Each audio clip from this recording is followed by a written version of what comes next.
ഈ മഹാത്മജി അംബേദ്കറും തമ്മിൽ ഭയങ്കര ഉടക്കാൻ എന്നും ഉടക്കാം, ഏറ്റുമുട്ടല. അപ്പോൾ മഹാത്മജി അംബേദ്കറോട് ചോദിച്ചു, മിസ്റ്റർ അംബേദ്കർ, ഈ സ്വാതന്ത്ര്യ സമരമൊക്കെ വന്നിട്ട് നിങ്ങൾ എപ്പോഴും ബ്രിട്ടീഷുകാരുടെ പക്ഷത്ത് നിൽക്കുന്നല്ലോ തോന്നുന്നല്ലോ, എന്ത് ചെയ്യും നമ്മുടെ കൂടെ നിൽക്കാത്ത, രാജ്യസ്നേഹം ഇല്ലാത്ത, സ്വരാജ് ആ ബോധമില്ലാത്ത? അംബേദ്കർ പറഞ്ഞു, മഹാത്മജി, ഞങ്ങൾക്കൊരു രാജ്യമില്ല, പിന്നെ ഞങ്ങളെങ്ങനെ ഞങ്ങളുടേതെന്ന് പറയും? ഞങ്ങൾക്ക് രാജ്യമില്ല, ഞങ്ങൾക്ക് പ്രസ്ഥാനമില്ല, ഞങ്ങൾ എങ്ങനെ ഞങ്ങളുടേത് എന്ന് പറയും? ഞങ്ങളുടേതെന്ന് പറയത്തക്ക വിധം ഞങ്ങളെ ഇതിനുള്ളിൽ ആരും ഉൾക്കൊണ്ട് കാണുന്നില്ല. പക്ഷെ കാലവേറെ കഴിഞ്ഞു. ഭരണഘടനാ സഭയിൽ അംബേദ്കറെ നിർത്തി നോമിനേഷനൊക്കെ കൊടുത്തിട്ട് പരാജയപ്പെടുത്താൻ മഹാത്മജി ശ്രമിച്ചിട്ടുണ്ട്. അദ്ദേഹത്തിൻ്റെ രാഷ്ട്രീയ പാർട്ടി ശ്രമിച്ചിട്ടുണ്ട്, തോറ്റുപോയിട്ടുണ്ട്. ബ്രിട്ടീഷുകാർ പ്രചോദിപ്പിച്ചാണ് അംബേദ്കർ ഭരണഘടനാ നിർമ്മാണ സഭയിലെത്തുന്നത്. അന്ന് രസകരമായൊരു കാര്യം ഉണ്ടായി.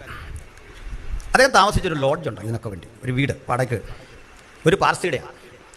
അപ്പോൾ പാർസി സുന്ദരനായ സുമുഖനായ ഒരു മനുഷ്യനെ കാണുന്നുണ്ട്, അദ്ദേഹത്തോട് ഇങ്ങനെ ഇടപെടുന്നുണ്ട്. അങ്ങനെ ഇരിക്കെ ഈ പാർസി ഒരു ദിവസം അറിഞ്ഞു ഇയാൾ അൺടച്ചബിളാണ്, അയിത്ത ജാതിക്കാരനാണ്, ഈ സൂട്ടും കൂട്ടൊക്കെ നടക്കുന്നുള്ളൂ. അദ്ദേഹം വന്നിട്ട് ഇതെല്ലാം പെട്ടിയിലെടുത്ത് എറിഞ്ഞു. അന്ന് പാർലമെൻറ്റിലെ ഡിബേറ്റ് എന്താണെന്നറിയോ? പാർസികളുടെ അവകാശങ്ങളെക്കുറിച്ച് ചർച്ചയ്ക്ക് പോയി മനുഷ്യൻ. അന്നാ പുള്ളി വെട്ടിയെടുത്തെറിഞ്ഞ് എന്നെ ഇവിടെ കാണില്ല, പൊക്കോളാൻ പറഞ്ഞു. പക്ഷെ വികാരം അദ്ദേഹത്തെ ഭരിച്ചില്ല. പാർസികളെക്കുറിച്ചുള്ള ചർച്ചയിൽ തന്നെ ഇറക്കി വിട്ട മനുഷ്യനെക്കുറിച്ച്, ആ കമ്മ്യൂണിറ്റിയെക്കുറിച്ച് ഉള്ള വികാരമല്ല ഭരിച്ച വിവേകം. അദ്ദേഹം ഭരണഘടനയിൽ വ്യക്തമായി പാർസികളുടെ അവകാശം എഴുതി സ്ഥാപിച്ചു, അവർക്ക് എന്ത് കൊടുക്കണം. ഞാനിത്തരം പറഞ്ഞെന്താണെന്നറിയോ? ഭരണഘടന അനവധി ചർച്ചകൾക്ക് ശേഷം സ്ഥാപിതമാകുന്ന ഘട്ടത്തിൽ അതിൻ്റെ ആമുഖം നിങ്ങൾ പഠിക്കണം. എന്ത് പറഞ്ഞറിയോ? We the people of India. തുടക്കത്തിൽ എന്താ പറഞ്ഞത്? ഞങ്ങൾക്കൊരു രാജ്യമില്ല. ഇന്ത്യൻ ഭരണഘടന തുടങ്ങുമ്പോൾ പറയാ ഇന്ത്യൻ പൗരന്മാരായ ഞങ്ങൾ. ഇത് പറയാൻ പറ്റും എന്തുകൊണ്ടാണെന്ന് അറിയണ്ടേ? ഭരണഘടന വന്നുകൊണ്ടാണ്. ഈ രാജ്യത്ത് ഭൂരിപക്ഷ ജനത ന്യൂനപക്ഷ ജനതയോട് വളരെ ഉദാരതയാണ് കാട്ടുന്നത്, സ്നേഹമാണ് കാട്ടുന്നത്, ആദരവാണ് കാട്ടുന്നത്. നമ്മൾ മനസ്സിലാക്കണം. എനിക്ക് തിരിച്ച് മറുപടി പറയാൻ പറ്റിയില്ല. മറുപടി ഇത്രേ ഉള്ളൂ. ഒരു ഭൂരിപക്ഷ ജനതയുടെയും ഉദാരതയിലല്ല നമ്മളിവിടെ നിൽക്കുന്നത്. ഉദാരതയല്ല അതിൻ്റെ ആധാരം. ആരുടെ ഔദാര്യം? ഉദാരത ആ പദം ഇച്ചിരി കട്ടിയായിപ്പോയി. ഔദാര്യം, ദിസ് ഈസ് അവർ റൈറ്റ്, ഇത് പൗരൻ്റെ അവകാശമാണ്. പ്രൈസലോ. ചുമ്മാ ഉദാരതയൊന്നും ആവശ്യമില്ലെന്നേ. അതൊക്കെ കൈവച്ചോ, ഉദാരത വേണേ നമ്മൾ അങ്ങോട്ട് തരാം, എത്ര എടുക്കുന്ന എടുത്തോ, ഉദാ പിടിച്ചോ, അങ്ങനെയൊന്നുമില്ല. അപ്പോൾ തുടക്കത്തിൽ വി ഇന്ത്യൻ പൗരൻ എന്ന് പറയത്തക്ക ആർജവം കമ്മ്യൂണിറ്റിക്ക് ഉണ്ടാക്കിയ അദ്ദേഹം.